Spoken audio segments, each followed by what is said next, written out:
The autumn forest was silent except for the crunch of leaves beneath my boots. I'd taken this trail 100 times, but something felt different today. A metallic scent hung in the air, blood. I found her collapsed beneath an ancient oak, half hidden in the undergrowth. At first, I thought she was cosplaying, but no costume could replicate the silver fur that shimmered along her arms, or the fox ears that twitched weakly atop her head. Her breathing came in shallow, desperate gasps. "Hey, can you hear me?" I dropped to my knees beside her, hands hovering uncertainly. She was real. Impossibly, undeniably real. Her amber eyes fluttered open, unfocused and glazed with pain. A wound on her side leaked crimson onto the forest floor. But it was her breathing, the rattling, drowning sound, that terrified me most. I'd taken a CPR course years ago for work.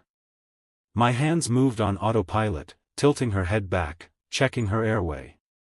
Her lips were tinged blue. No time to overthink this. I began rescue breathing, my mouth covering hers as I pushed air into her lungs. Once. Twice. Her chest rose and fell. Her body was warm, feverishly so, and I could feel her heartbeat fluttering like a trapped bird. Minutes stretched into eternity. Breathe. Wait.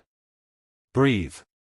Her fox ears twitched with each inflation of her lungs. Gradually, color returned to her face. Her breathing steadied, deepened. Then her eyes opened fully, locked onto mine with an intensity that made my breath catch.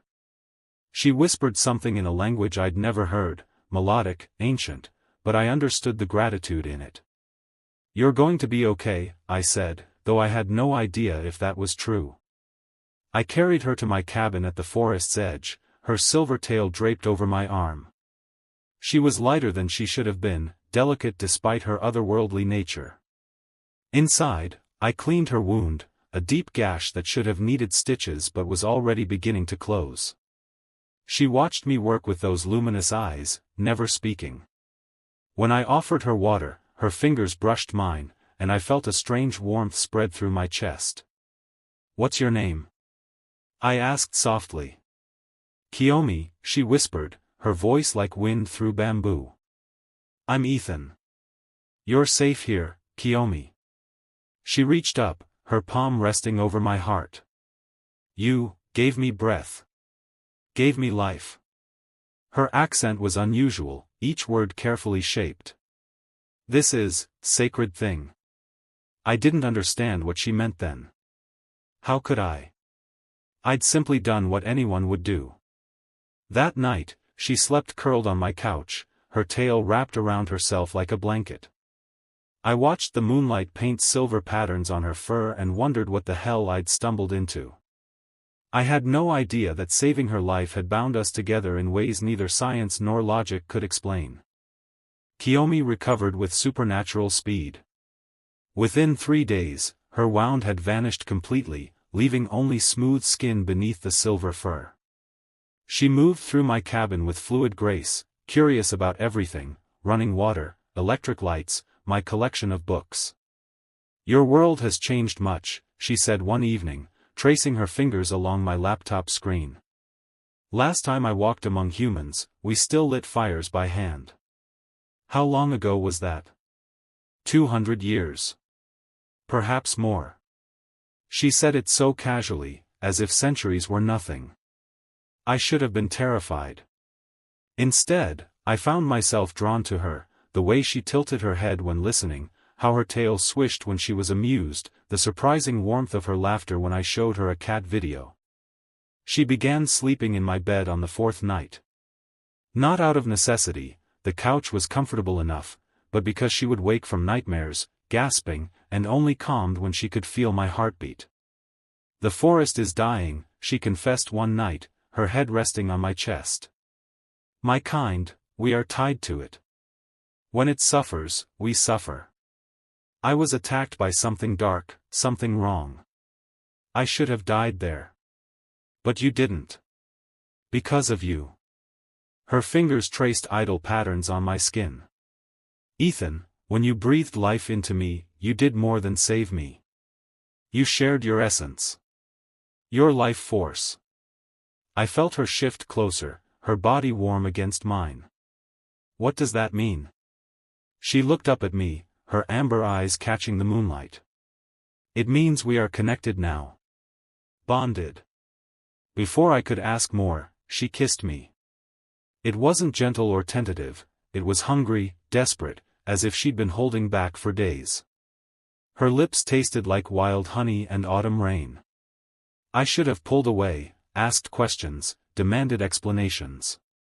Instead, I pulled her closer, my hands tangling in her silver hair. She made a sound, half purr, half whimper, that sent heat rushing through my veins. Kiyomi, I breathed against her mouth. Are you sure? I have lived 2 centuries, she whispered, her hands sliding beneath my shirt. I have never been more sure of anything. We moved together in the darkness, her fox nature making her responsive to every touch, every whisper. She was both wild and tender, fierce and vulnerable. When I kissed the spot where her human skin met fox fur, she trembled. You make me feel alive, she gasped, her claws, delicate, retractable, pressing gently into my shoulders. Not just surviving. Alive. Afterward, she curled against me, her tail wrapping around my leg possessively. I held her, feeling the rapid beat of her heart gradually slow. Ethan, she murmured sleepily. Something is changing. Inside me. I can feel it. What do you mean? But she was already asleep, a small smile playing at her lips. 2 weeks after I found her, Kiyomi woke me with tears streaming down her face. What's wrong? I sat up immediately, reaching for her. She took my hand and pressed it to her stomach. Feel. At first, I felt nothing unusual. Then, there. A flutter. A pulse of warmth that definitely wasn't normal. Kiyomi, are you pregnant? The word hung in the air like a miracle and a curse.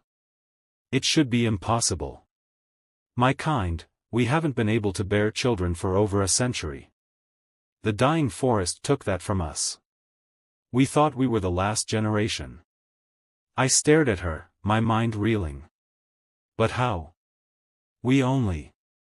I mean, it's only been 2 weeks. That's not. We are not human, Ethan. Our bodies work differently.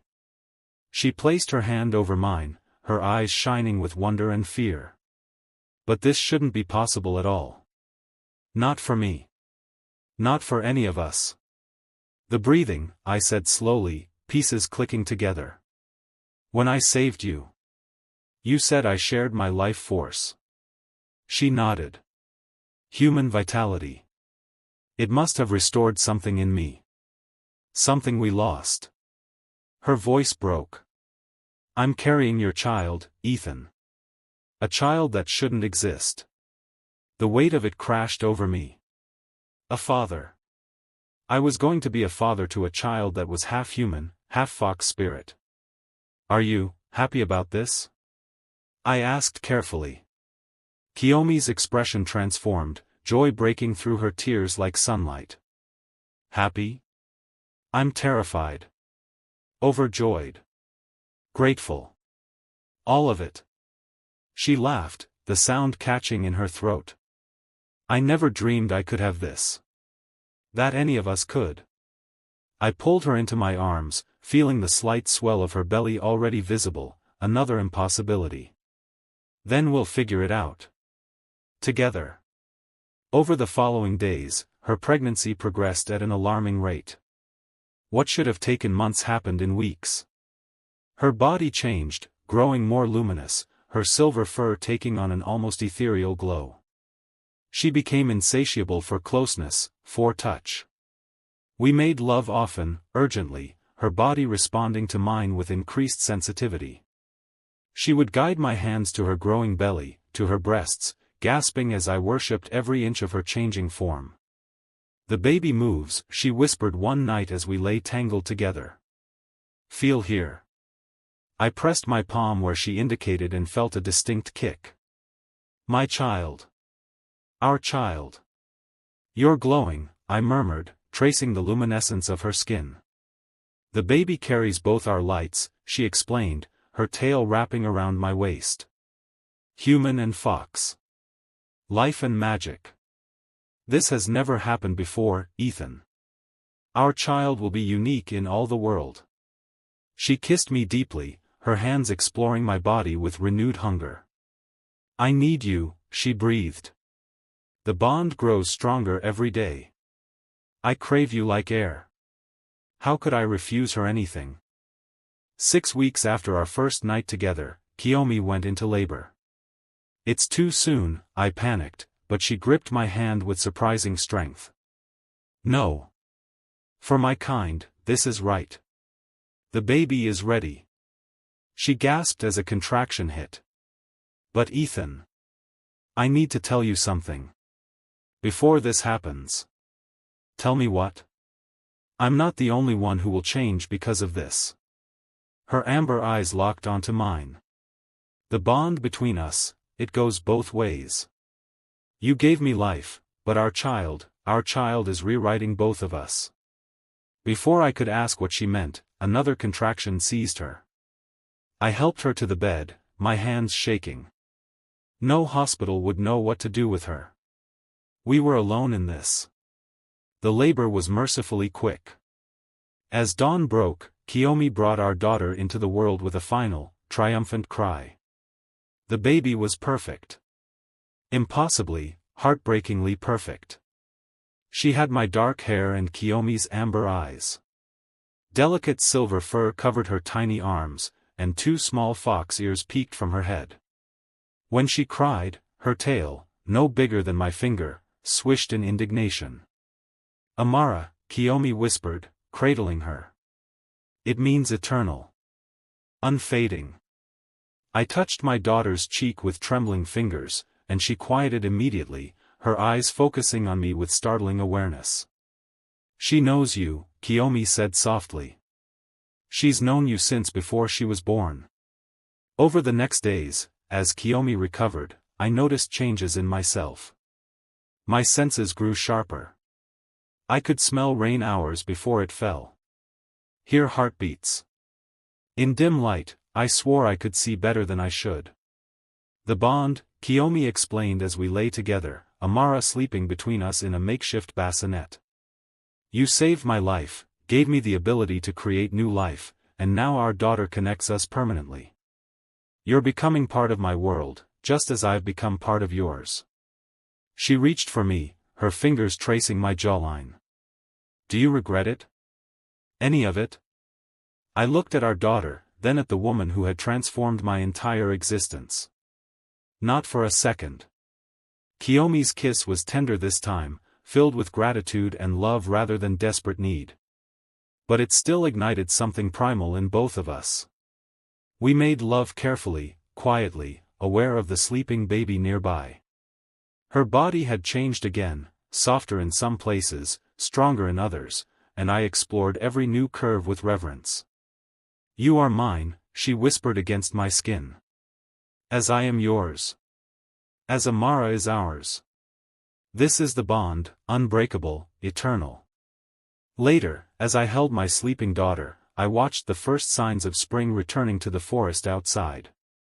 The trees seemed greener, more vibrant.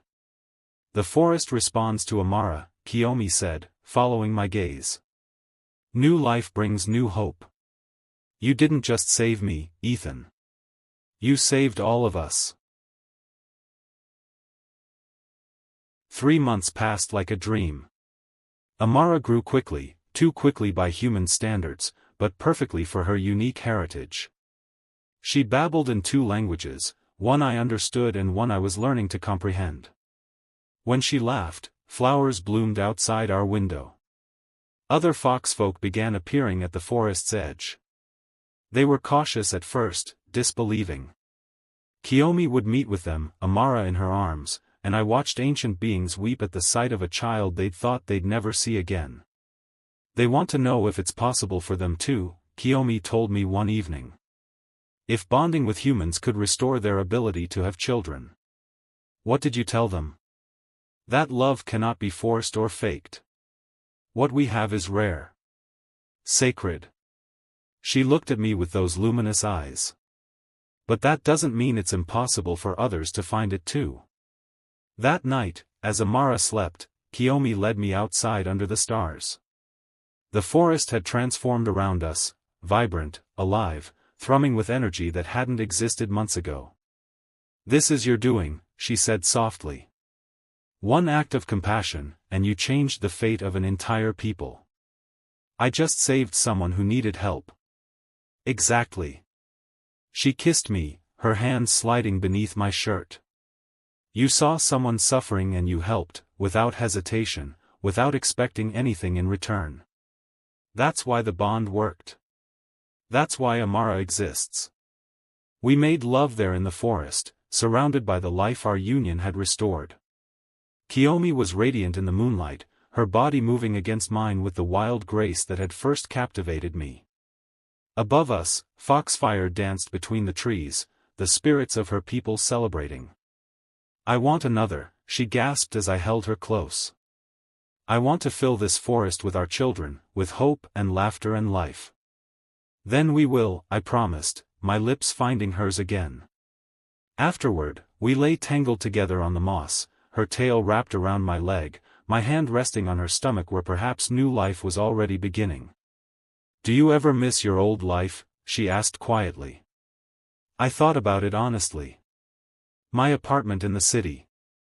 My routine job. The predictable, lonely existence I'd had before finding her. Not even for a moment.